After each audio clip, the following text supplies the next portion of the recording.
do you support cap and trade, including reduced defense spending? Okay, I don't support cap and trade. It's a shell game. It does not help the environment. It allows corporate entities who perhaps have political connections to some in politics to avoid compliance with regulations that exist. This is not a solution to our environmental issues. I am very pro-environment. I sponsored the only active environmental commission in the Borough of Highlands, which costs nothing to the taxpayers, is an advisory committee, and is holding the feet to the fire of both Exxon and NJDEP as we speak for a gasoline spill that's existed for more than a decade on the hill at Bayside Drive. I also participated actively in the Baykeepers Oyster Reseeding Project as an oyster gardener before I entered elected office. Very educational program which I recommend for everybody's child as well as themselves. I will go one step further on cap and trade.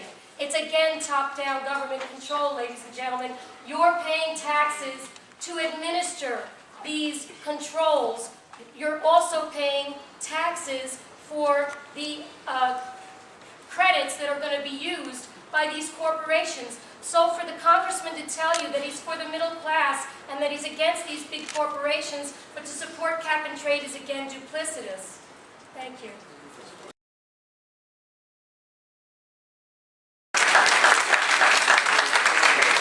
Well, I mean, let me point out, it's obvious that Ms. Little would not support cap and trade because, first of all, she doesn't believe that there's any problem with global warming. She's in the STAR legislature. That she believes that climate change is a hoax. She also says she doesn't believe that government should be regulating business in any way. So I take that to mean that there would be no reason to regulate utilities because of the carbon emissions, because first of all, there isn't a problem with global warming, even though there are thousands of scientists and everyone basically who's analyzed this in a scientific way says it is a problem. But it really doesn't matter because she wouldn't regulate any of the businesses that cause the carbon emissions and the pollution in any case. She obviously wouldn't regulate emissions coming from utilities. She would let the oil companies drill. She would let anyone, any business or industry simply What would you do? Pollute the environment. So I'm a strong supporter of cap and trade. It came out of the Energy and Commerce Committee, which is one of my committees. We passed it in the House as a way of not only addressing global warming, but also trying to create energy independence. We can't continue to rely on Mideast oil. We have to clean up the atmosphere. We have to move towards renewables like windmills and solar and geothermal, and we should make those things in America and create jobs.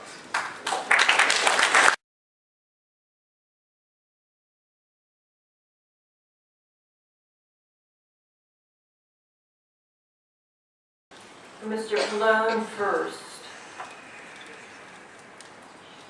I will read the question and I'd like to broaden it a little bit. Explain how your office aides answer telephone callers who object to national health care. If you could elaborate both on the question and also on a slight elaboration of how your office aides answer telephone calls, period. Well, as you know, I'm one of the authors of the health care. Yes, we do.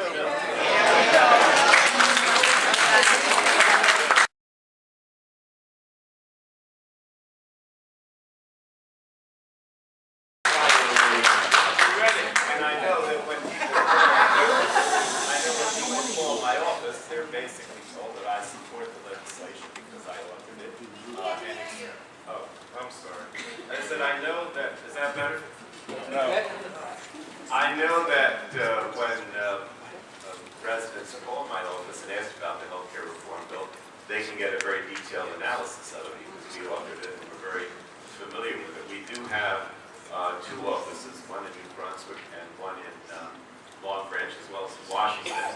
And if people call the office for any matter, whether it's health care, Medicare, veterans, we'll gladly take care of their constituent requests.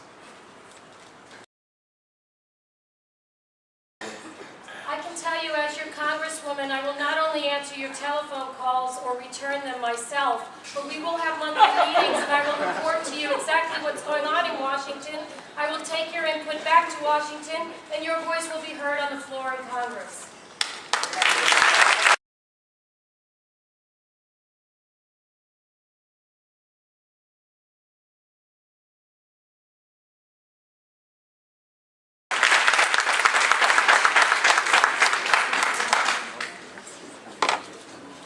To Anna Little, you want to send back the illegal aliens from where they came from, but how are you going to do this when you're against big government?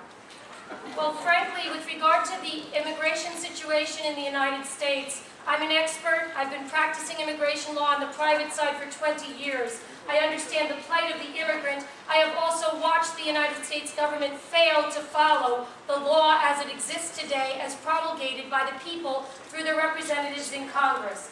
Once we have fully enforced this law, I do not believe we will have an immigration problem, and if we do, we will make the changes properly through the legislative body the way that it is intended to happen. Let me comment for a minute on amnesty. I'm keenly aware of what it is. The congressman fails to call it what it is. Amnesty is another one of those smoke and mirror tricks. He lets you think that he is giving the immigrants a gift. Frankly, what he's doing is he is promising them something for their votes. The problem stays the same after the amnesty is complete.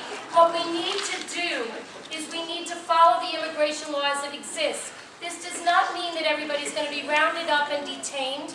I have 20 years of experience in this. There are defenses to removal which result in a green card.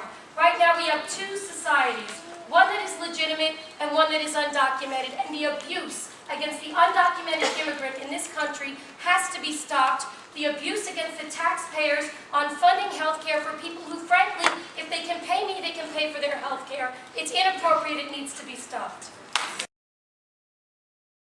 Well, I totally disagree, and I'll go back to what I said before, which is the reason why Arizona passed this law is because the immigration system doesn't work. In other words, there isn't adequate enforcement of the borders. And at the same time, we have about 11 or 12 million people here who are undocumented, who've been here a long time, and practically speaking, cannot be deported. They should be allowed, basically, as I said before, to be able to register. They go through the regular process like any other immigrant who comes here legally. If they pay their taxes, if they learn English, they don't get in trouble with the law. At the end of that period, they become a citizen just like anyone else.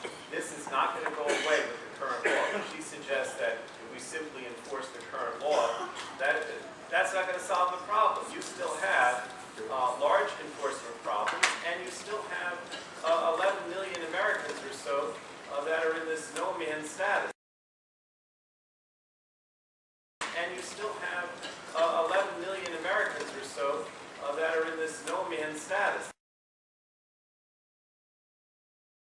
And you still have 11 million Americans or so that are in this no man's status.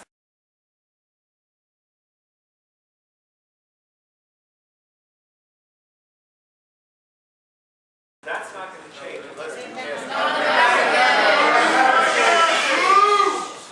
we pass comprehensive immigration reform. Thank you. What is your position on Israel? Well, I'm very supportive of Israel. I believe very strongly that the United States should support the position of the Israeli government, regardless of which government is in power. I would like to see peaceful negotiations to lead to some kind of peaceful settlement, but I've been very much opposed to President Obama pushing the Israeli government with regard to a moratorium on settlements. I think the settlements and other issues should be part of the negotiations, and Israel shouldn't be pushed to accept any kind of preconditions before the negotiations take place. Beyond that, I think it's very important for the United States to continue to provide foreign aid, including military assistance at the various high technology levels, so that the Israelis have adequate weapons systems, adequate protection systems in case of another war. I think the United States basically sees Israel, and I see Israel, as our best ally, perhaps our only ally, effectively continue to support them militarily, with funding as well, and basically be supportive of the position of whichever government is in power.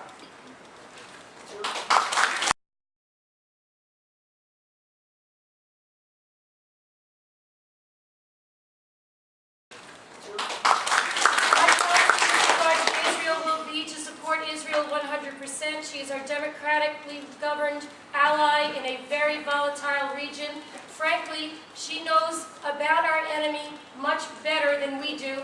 We need to learn from Israel with regard to airport security and the inner thinkings and strategies of our biggest enemy, which is Al-Qaeda. We also need to ask our representatives, including Congressman Pallone, about their votes with regarding to the Goldstone report, which is a very anti-Israel report. He did abstain with regard to that vote, and I would like to know why, although I'm not asking the questions this evening. I also would like to know about his silence, as our president has over and over again insulted Israel and taken sides with Israel's enemies. He should not be silent if he truly supports Israel.